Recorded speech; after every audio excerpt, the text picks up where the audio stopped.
Arc 6, Chapter 27. Electra's wall, Japanese letter, a woman, a soul woman existed. The woman was a commonplace village girl, one with an ordinary birth and growth. Loved by her parents, loved by her siblings, the woman too loved her family. She was an extremely normal woman. With a fiancé decided by her household, she shall end her established lifetime in a corner of a poor village, identical to many other village girls. For the woman, that meant life, the paved order of things having no room for doubt. Such ordinarity of the woman was crushed at the hands of sleazy, powerful men who appeared in the village. What made her fit? Or was it merely the vice of humans, unknowing of the eventual truth? The woman was coercively desired by the powerful men. No matter it being a poor village of a small country, there existed a disparity impossible to eliminate with the powerful men. The woman was unable to oppose the demand of the powerful men. She had no choice but to yield to the irrationality of fate. However, the woman was loved. By her family, by her fiancé, by the people of her village. Braving the oppression of the powerful men, the people's rage flared up, giving birth to flames of war before long. The fire spread, the residents of the village organized into an army, and at last, the powerful men along with the small castle were scorched to the ground. In not but a single evening, the woman's position changed vastly. A mere ordinary village girl, her fiancé the ringleader of a single group of troops. The raging of the unremitting blaze, the surrounding ones who regarded that as hazardous turned to their own troops from one to the next. That proved as being beaten at their own game for those who roused themselves, claiming it was all for the sake of the woman. The fire spread whilst the flames of war coruscated, burning the small country, neighboring countries, and the great country to nothing before long. The existence of the woman, who was made to be the origin of it all, was renowned. The people rumored her to be a beautiful maiden of the heavens. Illusions piled over illusions, and due to the interest and expectations, the woman's petite body was about to shatter. Nobody took notice of that. Neither her family, nor her fiancé, nor the people, no one was looking at the woman. Cheers when she moved a hand, stampedes when she walked a street, tears of joy when she spoke a word were all turned towards the woman. The woman, this is strange. Why your row, NG? Shrouding her face, she denied. That this wasn't possible, that this wasn't supposed to be. Herself was a mere village girl, neither a beauty of the heavens nor a charming siren, but a single meager village girl. Wherein her lay such worth? The people were intoxicated with dreams, misled by illusions, dancing with ideals. Before long, without adhering to any curtailments, even the great country was burnt to ash with the woman at its origin. The ruined great country, the robbed castle, at its summit the fiancé knelt before the woman, and informed her, "Stranger, I love you. This triumph, the smiles of the people, are all things given by you." The flaring capital city, heaps of corpses, the people trembling moved with ecstasy. The villagers she lived with too, the family who loved her too, the fiancé who wished for well-being too. No longer was anyone anywhere. Without responding to the fiancé, the woman left, abandoning her family, the villagers, anything and everything. She was not supposed to have been bestowed with it. Never had she wished for it. The woman merely lost everything. Having lost the days she was loved, which certainly existed, the woman, alone, proceeded to the burnt fields. Yet the dreams, the illusions, the ideals did not let the woman escape. Wherever she proceeded to, anyone and everyone loved the woman, crushed by the woman, desired the woman, everything was brought to ruin. Anyone and everyone loved the woman, like a curse, whilst unaware of true love inside. The witch of lust sought the love she lost, and continued to be loved by the love-summoning ruin. TL note.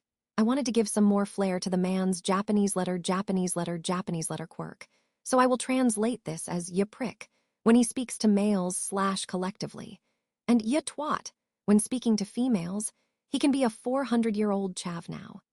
The swordsmanship brimming out of him pierced without restraint towards Subaru and the others who had challenged Electra. The man was garbed in a crimson robe with both of his arms outside of his sleeves, and his upper torso lay bare other than the sarashi wrapped around it. There was a glint of madness in the stick swinger's eyes, after he'd given them that dire proclamation. The trial of the second floor, which in short was making their examiner, the stick swinger, recognize their qualifications to proceed up to the upper floor. That had already ended up with 2 people dropping out due to the atypical skill of the man. Even under these conditions, Emilia had somehow managed to snatch away victory, thanks to her fighting strength, along with her characteristic pluckiness, tenacity, and use of numerous weapons. However, Subaru, don't the conditions say that it's fine if just one person clears it? The stick swinger, who the hell said that? Stop pullin' stuff out of your ass, you prick. Why would it be that if one person can go up, then all the rest of you can? Use your common sense, use it. Is the inside of your head also like that of a small fry, you prick? Subaru, why you're making this point to the guy who doesn't want to be told the most in the world about common sense?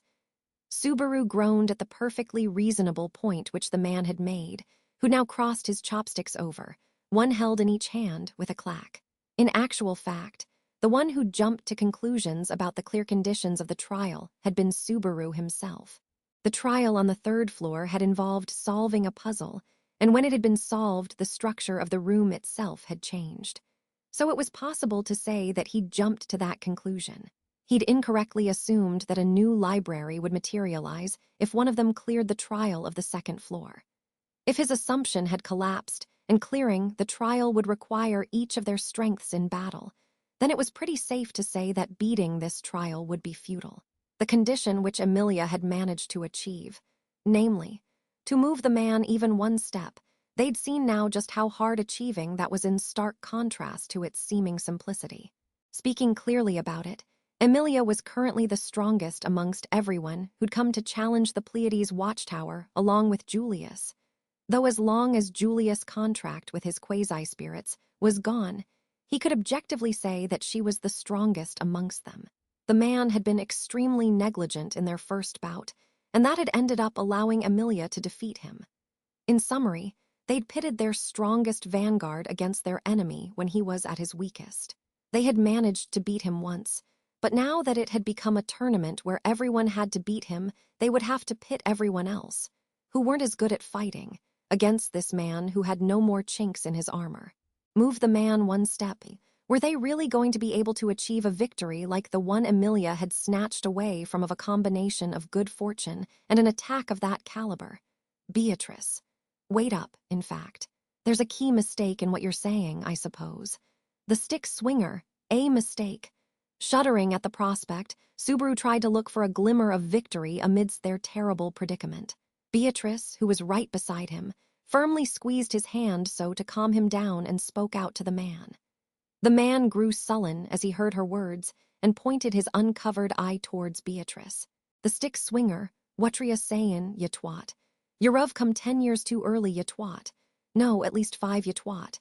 You can come here after your legs, arms and body grow and after you get some tits and ass, ya twat. Beatrice, I never had any intentions of playing along with your crap, but right now you've made me part with those intentions completely, in fact. That's why I'm going to knock this into that thick skull of yours, I suppose. The stick swinger, my thick skull, the hell you mean? Beatrice, it's already been decided, in fact. Emilia told you if you were moved even one step, then it'd be our victory, I suppose. In other words, Emilia's victory was a victory for all of us, in fact. Subaru. Hick. Subaru held his breath and instinctively looked over at Emilia. He'd never expected that she would have planned that far ahead during their brash negotiations. He was surprised by the shrewish nature she concealed underneath. From the corner of his eye, Emilia placed her hand against her mouth and said, "Oh, no, she wasn't shrewish. She was pure, she was EMT. Emilia, yeah, now that you mention it, I did say that. I did say how about it? When you take that into consideration, doesn't that mean that we've all passed your trial? The stick swinger, that's an issue of semantics, ya twat. It doesn't mean that at all. Emilia, oh, I see. Subaru, Beatrice, I'm sorry. He said it's not going to work, Beatrice, you're giving up far too quickly. Beatrice yelled out at Emilia, who had dropped her shoulders in a crestfallen fashion and signaled her giving up with a meek look on her face. Although, Subaru too had thought it an unreasonable turn of wit when he stopped to think about it. And that was because he'd been in so much despair about the height of the wall in front of them that he'd wanted to cling onto the possibility. The stick swinger. Well, there is some sense to what that runt is saying. I also seem to recall it at first bane, that you can take on as many people as you like so long as you try and get past me. Though followin' the rules is kinda borin', so I had to drag myself awake. Subaru, when you say you had to drag yourself awake, you mean that stuff at the beginning, was you hacking the system. The stick swinger, I dunno, you prick. Use words I can understand, you prick. We ain't talkin' like that person with white hair at a young age, you prick. The man kept flitting back and forth between good and bad moods. As Subaru nodded lazily at the man's words to show he was paying attention, he managed to deduce something about the system part of the trial, something about the man's true nature. His deduction came from observing the trials on the third and second floor, and then from observing the stuff which the man, who seemed to be devoid of sanity, said following his appearance and his behavior after. His inference was drawn from the things that felt out of place, from each of those points. In short, there was a vital discrepancy between the original trial and the trial that was going on now. Subaru, in truth, it should have been a trial where things would have been fine if everyone worked together to fulfill its condition. But because you woke up, it's now become that we each have to fulfill the condition. The stick swinger, Ka. Hell as if I'd know, you prick. But I ain't got a clue which one of 'em would have been easier. No idea which out of killin', me using all your combined efforts, or let me fondle your tits and hittin', me once would have been easier. Subaru, don't you go saying such careless things, you perverted bastard. I'll shut you right up. Subaru reached out for his whip so that he could lash out at him in anger for his callous words. He pulled it out from the back of his waist and cracked it as fast as he could using only his forearm. However, the man easily caught the whip, which should have been traveling nigh at the speed of sound, in between his chopsticks, and gave it a shake. The chances that he would have been able to hit him had been low, but his surprise attack had ended up failing so spectacularly. The stick swinger. Ka. I didn't think you were the type to be swingin' sticks, but really, a whip, ya prick. What kinda taste is that, ya prick? Whip lashes are only good for your enemies and your woman. Subaru, it sure as hell looks like you're my enemy, though. Besides, I plan to go up the bases properly when it comes to Emilia, and that leaves me no options for using whips before going through them all. Beatrice. Subaru, calm down. In fact, I can barely understand what you're saying, I suppose. And what's more, you're getting swept up by the enemy's pace. In fact, Emilia, that's right, Subaru. You mustn't get so upset. He just touched my chest. It's not like he did anything weird. Subaru, that is something that's weird, Emilia Tan. The stick swinger. In general, it is something to get upset at, smock and haughty. Both the man and Subaru replied to Emilia, who had been trying to calm them down at the same time. Emilia widened her eyes at their in-sync suggestions, and Beatrice gave a deep sigh. Stranger, I woe ender, may I say something really quickly? After keeping her silence for so long, someone finally spoke out in a trembling voice over to the four of them who'd been caught up in their exchange, now all looking rather taken aback. Stranger, I don't like saying this, but I thigh NK we should turn back. The little girl who had spoken out and lifted her tiny hand up had dark blue braided hair, Meili. She slowly shook her head, still perched on Shala's shoulders, who had crumpled down to her knees, fainted. Meili's olive green eyes were full of unmistakable fear of the man reflected in them who stood further back. But yet she spoke. Meili, I don't know how you can speak so fluidly with that guy Oni I saw and our nightly Oni I-san. Our scarf-wearing one-san and even our naked one-san have been hurt by him. Subaru. Out of those Shala did collapse because of other reasons, but it's definitely weird. Though Meili's view was pessimistic, her assessment was natural when taking into account their current fighting strength. Rather, it was Subaru that in trying to remain here and continue their challenge had completely lost his composure. They'd been completely flattened by the stick swinger's swordsmanship. He hadn't been able to remain objective with how much influence Anastasia and Julius' collapse and Emilia's sexual harassment had had on him, however. Subaru. This is just hypothetically speaking, but if we were to leave and come back again, later would you still recognize her victory? The stick swinger. He could even say that his sportsmanship in having recognized Emilia clearing the trial was unretractable, but even though he had shown as much the other parts that came with it weren't so easy to understand. Even in carrying out Meili's reasonable conclusion, if their opponent didn't accept it, then they wouldn't be able to avoid having to fight. Up until a short while ago, their opponent had taken care not to kill them. But now that he was behaving like he'd just shifted up a gear, they had no surefire guarantee that their lives wouldn't be in danger the next time they challenged him. If it came to that, then challenging him would be out of the question. Instead, he would have to use every last inch of his strength to get them out of here. Without any exaggeration, the stick swinger's true strength approached cataclysmic levels. He'd made short work of Julius with his chopsticks, fought with Emilia, and still had plenty of energy left to spare. His true strength was without exaggeration Reinhard grade. What sort of intention did this tower's overlord have in placing such a monster here? It seemed to him like they had no intention of letting it be cleared when taking into account the solution to the constellation-themed puzzle of the third floor as well. Subaru, well, what'll it be? Shifting his heels as he showed signs of his patience running out, he approached the collapsed figures of Julius and Anastasia. Taking notice of what Subaru was doing, Beatrice and Emilia subtly took up their positions as well. If the stick swinger bared his fangs, Emilia would once again instantly cast her icicle line, and they'd have no choice but to pick up the three which had collapsed using Beatrice's Murak and sprint away. In the worst case, he'd have to consider casting the yet incomplete third trump card with Beatrice as well, the stick swinger. Enough, Subaru, huh? The stick swinger, ENOUGH. Enough, enough, enough, enough, enough, enough, enough. I ain't in the mood for this. The man abruptly spat that out at them as they'd set their mind and body wholeheartedly onto their escape plan. As they goggled at his childish attitude, the man put his arm back in his left sleeve again and straightened up his Haori back to how it was when he'd first wore it. Then he started to walk away moodily, away from Subaru and the others who remained on their guard.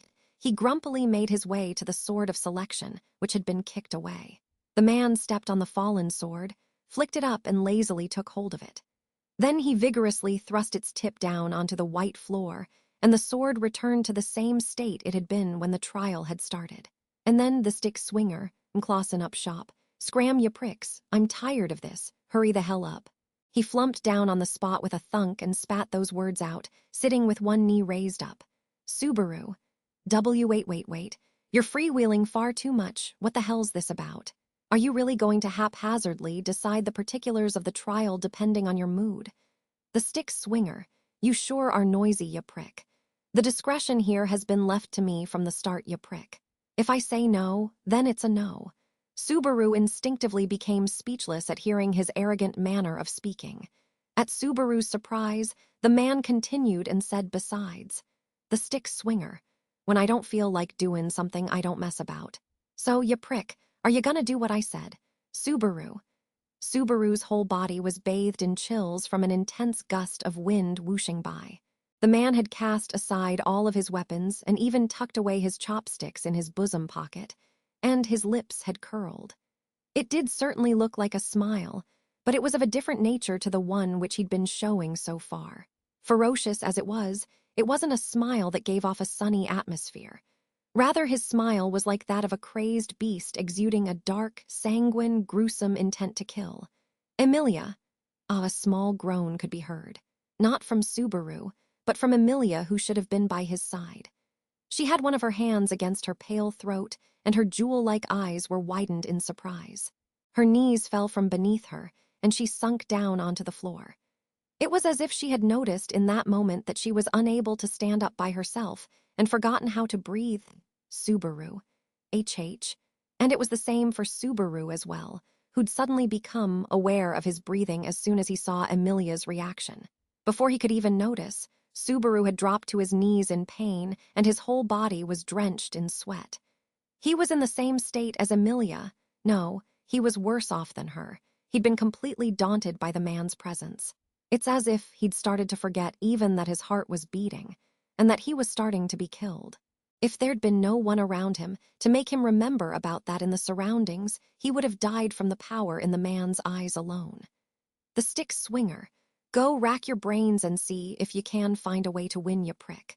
The same trick the smockin' hottie used ain't gonna cut it. Not even from the sleepin' hot stuff. Now get out of my sight, I'm going to bed. His voice grew low, indicating he was not messing about when he said that, and following that, his head dozily jerked down. After a little bit, they could gradually hear the man's snoring, which sounded as deafening as him when awake. In that sense, his loud snoring wasn't at all contrary to his personality. However, none of those who were left standing here were able to laugh about it. Meili, let's turn back from here as quickly as possibly. He wanted to leave this place as quickly as possible. Making good on Meili's words, who'd insisted they do just that, Subaru and the others slowly grabbed their fallen members and were forced to retreat from the trial. Stranger, I see. So that's the reason why you scurried back looking so glum from the second trial, Subaru. As harsh as ever, eh, Nisama? Ram, stop talking like that. Every time you do, the Master Sama theory of the sleeping woman holds more weight to it. Subaru, that's crazy talk. Mind what you say. Ram gave a short sigh as he feebly shrugged his shoulders at her unappealing warning. They were on the 4th floor, in the room adjacent to the green room. Subaru and Ram were vis-a-vis with each other, and Emilia, Beatrice, and Meili were there too. The number became 6 when you included Shala, who they'd rolled in here as the final member. The group had climbed down the long, long staircase and fled from the 2nd floor. The first thing they'd done was carry their wounded to the green room and entrust them to the spirits treatment. Their diagnosis on the way was that Julius had simply only fainted, whereas with Anastasia the underlying reason was exhaustion due to having used too much magic. In all, their lives weren't in danger. Therefore, he'd placed them in bed and moved rooms with Ram so that he could explain the situation to her, that, and to get around the room's people limit as well. However, Ram, I heard that there was a ridiculous examiner too, but it was just Emilia Sama that was acknowledged by him, right? Was it not possible for just the one person to see the library? Subaru, that's... Emilia, oh, I hadn't thought about that now that you mention it. Right, I may have been able to go up to the 1st floor if it was just me. Should we try asking the stick swinger-san if I can? Subaru, no, let's not. I don't want to stir up the hornet's nest and risk him getting irritated again. And even if he told Emilia-tan that she can go up by herself, that would be dangerous. Emilia, I'll be really careful, you know. Subaru, it's dangerous. Ram, it is dangerous. Beatrice, it's dangerous, I suppose. Subaru, Ram, and Beatrice immediately put a damper on Emilia's determination. Emilia dejectedly stood down after she heard their concerns, but it wasn't like Subaru had been stamping out her willingness out of being overprotective. Right now, he didn't want to aggravate that stick swinger for no good reason. This he was absolutely sure about. It's true that he felt like he wanted to say something to that untrammeled individual, but it would be suicidal to challenge him when he was in a bad mood, irregardless of when the trial would recommence. And the fact was right now, they weren't even seeing the man taking up the sword. Even if only Emilia had been able to get past that man. Subaru, I'm doubtful about whether the trial of the 2nd floor truly is just the one part. He could easily be playing us the fool, no. It may just seem like that to me because Emilia-tan overcame it without much issue, but I wonder if that's truly the end of it. That's what's weighing on my mind, Emilia. I think you're thinking too much about it. That individual, though the things he says may be a little strange and rude sometimes, it doesn't seem like he'd lie. No, it's because it seems like he's a person who can't lie. Subaru, the jury's split right through the middle here on whether it's just you having faith in him or good shrewdness being the reason he can't tell lies. Whatever the case may be, he had no grounds to brush aside Emilia's point. If anything, he agreed with the assessment she'd given regarding that stick swinger. Were he to look at it from a different angle, the reason she'd overcome the trial so readily could also be because Emilia was the strongest out of them. So when it came to Julius right now, the fact that he'd collapsed meant that, Subaru, I hope he's not depressed as hell about it. Emilia, are you worried about Julius? Subaru, I'm not entirely sure. You see, when it comes to being worried, I guess I am, but it's not as easy as that. Julius, duel head-on with the stick swinger. His subsequent defeat and his beaten figure had been seared into his mind.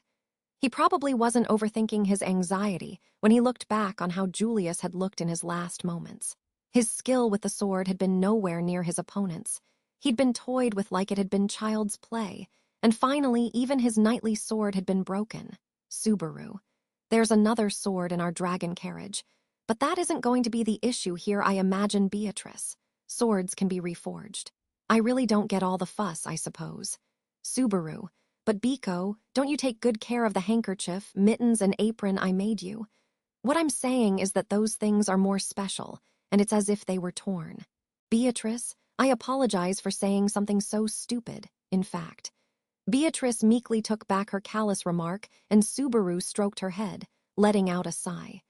It was hard to imagine how Julius would react when he'd wake up in the green room, even though he didn't know whether he'd get depressed, unlike his usual self, or whether he'd try act strong like he usually did. Subaru had no clue what he'd say to him when he eventually did. For that reason, he was feeling quite downhearted. And when it came to things to worry about, that didn't stop only with Julius. Subaru, Anastasia, echidnas, that desperation, what on earth was she thinking? One doubt that firmly clung to Subaru's mind was Anastasia. Aka Aridna's decision when she'd buted in Julius, duel with the stick swinger, and provided him support. There was no question that in that moment she'd been providing backup for Julius. The reason why she had tried her utmost to help him when he'd been overwhelmed like that was one which everyone, including Subaru, would have been feeling as well. Nevertheless, touching on the matter briefly, that which Echidna had done, considering that she was moving about using Anastasia's body who'd remained a bystander in all this, went beyond being surprising and more so warranted fright. Even during their journey, and after arriving at the watchtower, Echidna hadn't forgotten to behave like Anastasia. She'd kept asserting that she'd do her very best to act with due consideration for her body. He'd figured that at least in his eyes that she wouldn't have turned against that. What meaning did she have in coming here and all of a sudden behaving like that? Beatrice, that girl's indisposition is gravely different to a little overuse of magic, I suppose. Subaru. Then what is it?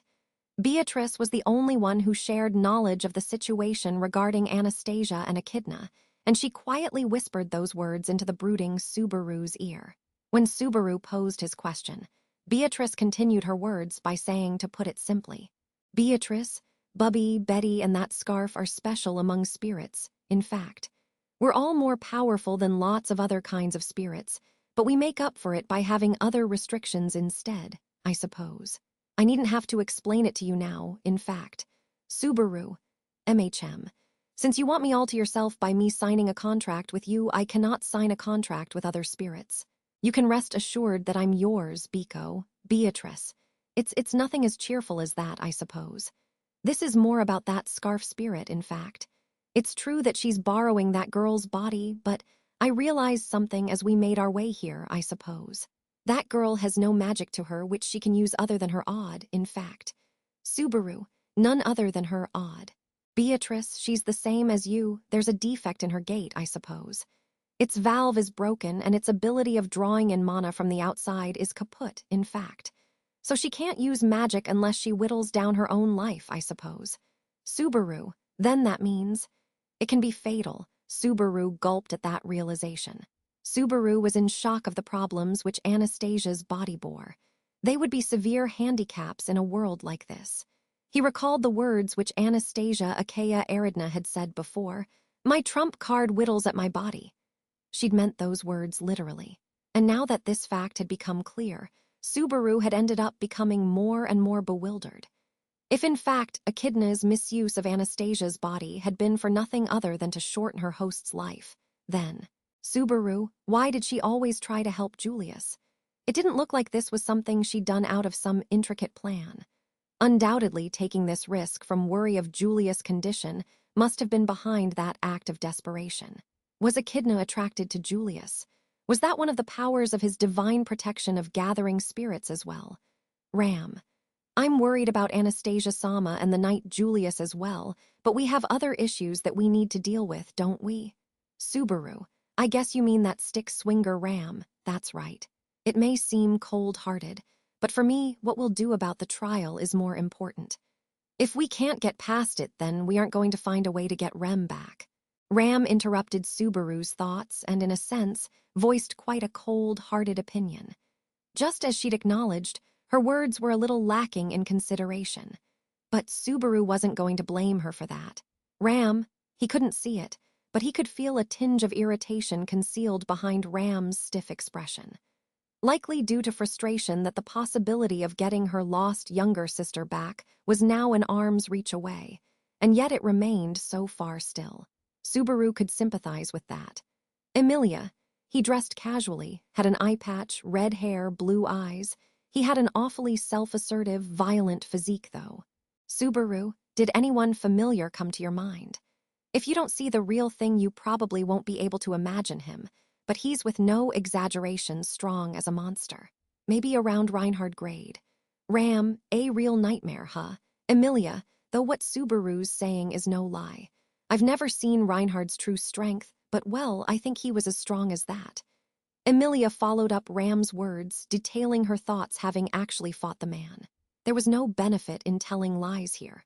From her judgment, Ram wearily placed her hand against her forehead and said, Ram, if we put confidence in Barusu and Emilia Sama's words, then our enemy is of the same caliber as the knight Reinhard. If as said they truly are equal to the world's strongest man, then there's one that's at least close to his level in every part of the world. Subaru, so essentially Reinhard is the strongest in the kingdom, and each of the other 3 countries have their own strongest. Ram, in the Valatian Empire there's the first general, the Blue Lightning Cecilia Segmont. In the Holy Kingdom of Gustico there's the crazed prince, and in the Kararagi city states there's the admirer Halibal. But each have different traits to them. Subaru, none of them have long red hair. Ram, I'm not sure because we only don't know what the Holy Kingdom of Gustico's crazed prince looks like. Subaru, prince, a prince, huh? I guess he didn't give off that kind of feeling. But then, he wasn't so sure if he was a complete mismatch with that individual when he took into account the crazed part. Although he had quite handsome features, he couldn't say he had any royal elegance to him. It was the sort of beauty you'd find in the plains, the kind you'd find in the wilderness, so it was a work of art of the kind that was permitted. Subaru, and to add to that, he's a master of martial arts whose name isn't known in the world, Beatrice. The clothes he was wearing were the Kararajan native dress, in fact. He was using chopsticks too, I suppose. Subaru, oh boy was he using them, though way too differently to the way they're supposed to be used. Besides, no matter how much Subaru strained himself, he was unlikely to find a connection between a master of martial arts who was unknown to the world and that man. The man was a bit older than Subaru, most likely in his mid-20s. However, he felt that something was not quite right in regards to there being such a skilled man of that age, with such a twisted nature, ending up being unknown, and that feeling took precedence. Moreover, there was still a doubt troubling him regarding whether the man who'd been placed there by this Pleiades watchtower's strange mechanism was really just some randomer, Meili. Oni-san, can I butt in for a CC? Subaru, HM. Meili, doesn't it look like Naked One-san's about to wake UP? Meili, who'd been busy giving Shala a lap pillow, raised her hand up from a corner of the room. And just as she'd said, Shala, with her head still resting against Meili's lap, captivatingly stretched out her body and started to groan, own. Then she slowly opened her eyes as everyone else looked on at her. Shala, May asked her, don't leave me alone, please. I don't want to be alone anymore, Subaru. Stop acting so miserable from the get-go. You were up all along, weren't you? Shala, geez. In a strange way I thought you might show your affection, master, but it turns out you're mean as always. But, I love that part of you too. Subaru, looks like I was worried for nothing. Shala lifted her long legs up, swung them down and nimbly got up. She shook her so-called scorpion tail about and looked around the room. Then she cocked her head and said, oh, Shala, why are we here? If I'm not mistaken, we got through the trial with one of Master's dramatic flashes and made it up Subaru. Oi, this isn't a dream. This is reality. Shala, you were hugging me, Master, and you started to laugh, telling me to not let go again, Subaru. That was a dream. You fainted straight after the second trial started. Subaru shouted that at Shala as she recited the contents of her horrifying dream. Then he tried to remind her about what had happened just before she'd fainted. However, Shala snorted her nose and said fainted, as if she was playing dumb. Shala, me, faint? There's no way I'd do something so shameful. Even after I reunited with you, Master, after so many centuries, I didn't end up fainting, you know. Me fainting, you're gonna reduce me to tears saying something so absurd. Emilia, I get that you're tempted to doubt this, but you really did faint. Subaru and Meili were really worried about you. Believe you me. Shala, hua. Master worried about me? Dehe, I believe you. Subaru, that was easy, Meili. Me being tacked on like an extra, now that's a tle unexpected. Both Subaru and Meili looked troubled as they witnessed Shala fawningly express her opinion as she slackened her expression. Nevertheless, after she acknowledged the reality of the present, Shala cocked her head the other way and said hua. Shala, but what caused me to faint? It ain't usual for me to collapse. In those kinds of situations, it wouldn't be strange if everyone ended up dead other than Master, Ram. I get that you're pinning too much hope on Barusu's sorry, on your master, but that's what I've heard really happened. Take your time and think back to earlier. Picture the long, long staircase in front of your eyes, Emilia. The long, long staircase. Was Ram trying to get her to follow her memories and recall what had happened? She spoke in a hushed voice as if she was hypnotizing her. There should have been a hitch in Ram's plan in that she hadn't witnessed that scene, but she slowly unraveled Shala's locked memories as if she'd been there to see it. Ram, you're greeted by a white room with a steel sword thrust down into the floor. The moment someone lays their hands on it, a strange voice echoes in everyone's minds who's there. Emilia. My heart's pounding.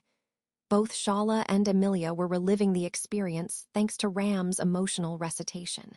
Setting Shala aside, Emilia ought to know about what had happened in detail, but Subaru didn't interject in fear that he'd break the mold of the conversation. Finally, her recitation approached Shala's sealed memories. Ram, right then, the silhouette of a person materializes at the back of the room. A man with red, long hair, blue eyes, and dressed in exotic garb. Shala, Ayaka. Shala jumped back and let out a shriek the moment Ram reached that crucial scene. She turned to face Subaru, preparing to jump towards him, however he'd anticipated it. He bent his knees and caught her. This time he didn't fall. Instead, he was pressed against Shala's soft skin as if he were in a vice. Subaru, oh wow, I guess you remembered. You remembered, right? Shala, WWWI is that guy here. In spite of all of you telling me he was dead. He survived. I knew he was a guy who's nigh unkillable. Subaru, hua. What are you say? As his eyes teared up in pain, Subaru tried to ask Shala what she was talking about, and then it dawned on him. He realized what Shala's words meant. The person in question that corresponded to what she'd said since they'd come to the tower was only one. And that person was Shala, the stick swinger Reed. That savage, that demon. He's come back to life to fondle my chest, a G, a I-N, Japanese letter. Reed Astria. That was the name of the swordsman who'd gone down in legend. A great swordsman who was said to have killed witch beasts, master swordsmen, dragons, and finally even witches. He was the first person to have received the name Sword Saint and was also one of the 3 great heroes who saved the world. He'd kickstarted the glory of the Astria family, lineage of the sword saint which Reinhard van Astria was a part of. Even now, he was the highest aspiration of those who lived by the sword. The situation was hard to believe. His name was the name of a life that should have perished 400 years ago. He probably would have laughed at the possibility existing if this place hadn't existed for centuries with a tower that had been built by those connected to the witch. Nevertheless, there was a living witness who knew about 400 years ago here. Nevertheless, they were in a tower that the sage who'd lived 400 years ago had built here. When he took into consideration his poor character, didn't he seem to be saying something like, I've placed the first-generation sword saint as the strongest guard here, now surpass him. TL note, referring to the sage by, he slashes here. Subaru and the others hurriedly went back to the green room with the facts they'd gathered. They would have to come up with a game plan now that they knew that their enemy was Reed Astria. Luckily, he'd heard that that particular sword saint had been a man who wasn't lacking in anecdotes. And luckily, they had a talented person in their group who was well read on the greats of bygone days. Of course, he would imagine that the after effects of his defeat lingered within him. But once he found out about his opponent's identity, the shame he probably harbored should vanish too. After all, their opponent was to blame for this. At any rate, their enemy was the Sword Saint, a man who held the same family name as Reinhard and became its founder, building the name up. When you think of it like that, he should be able to easily digest even his defeat to him, Subaru, that dumbass. Subaru had made his way back to the green room harboring those words of comfort. But when he got there, he spoke those words out in a hushed tone. There were beds of grass at the back of the room which the spirit had laid out for the wounded. There were 4 of them in total, and laying in them were Rem, Anastasia, and Patrash in the backmost one. Only one of those beds were empty, the one between Patrash and Anastasia. And on top of that ivy-woven bed lay merely his broken knightly sword. The man slowly opened his eyes to the sound of footsteps clambering up the stairs and the aura of a man readying himself to fight piercing through his skin. He felt no anger at having his sleep interrupted. After all, life was a constant battle. When you come to the resolution that your flesh and blood is always walking the tightrope between life and death, you end up living without any turmoil in your heart, no matter what transpires. Stranger, gradually the figure of the man who was climbing up the stairs came into view. He could remember that man's swordsmanship. He could even remember that man's footsteps and his footwork. It had only been a short while ago. There was no way he could forget. Only that should have been the same for his opponent too, so he thought it was strange. He'd thought that his opponent was a little smarter than this, nevertheless, stranger. The man, Ka. He lost that impression as soon as he looked at his opponent's eyes. An impulse had surged through him that had led him to scoff instead. He sumptuously let it echo on top of his tongue and then briskly scratched his red hair. The man, I ain't gonna be juice playin'. About this time, you prick stranger. He didn't think there'd be any meaning to saying that, but he cast his words out of courtesy, just in case. When his opponent received them, he closed his eyes for a moment and instantly threw away all of this emotion. Then, his opponent stretched out his hand without any hesitation and pulled out the sword that had been thrust down into the floor and held it out in front of him. Julius, Knight of the Royal Order of the Kingdom of Lugnica, Julius Euculius, the man. After he gave his name, the knight broke into a fierce run as a result of his own eyes narrowing. The man, Reed Astrea, bent his lips into a twisted smile. Reed, you couldn't even hope to be my playmate S-longs you keep using that borin' title. Author note from Tappei. Perhaps, when they retreated from the room, Subaru carried Julius on his back. Emilia princess carried Anastasia. And Biko and Meili carried Shala together by her arms and legs, sort of like a stretcher. Shala felt lighter, but Biko and Meili were exhausted and dropped her halfway down the stairs, and Emiliatan had to frantically catch her as she tumbled down. In the end, Emiliatan carried both Anastasia and Shala against both of her shoulders, and it appeared like she went downstairs with them whilst keeping Biko and Meili's spirits up.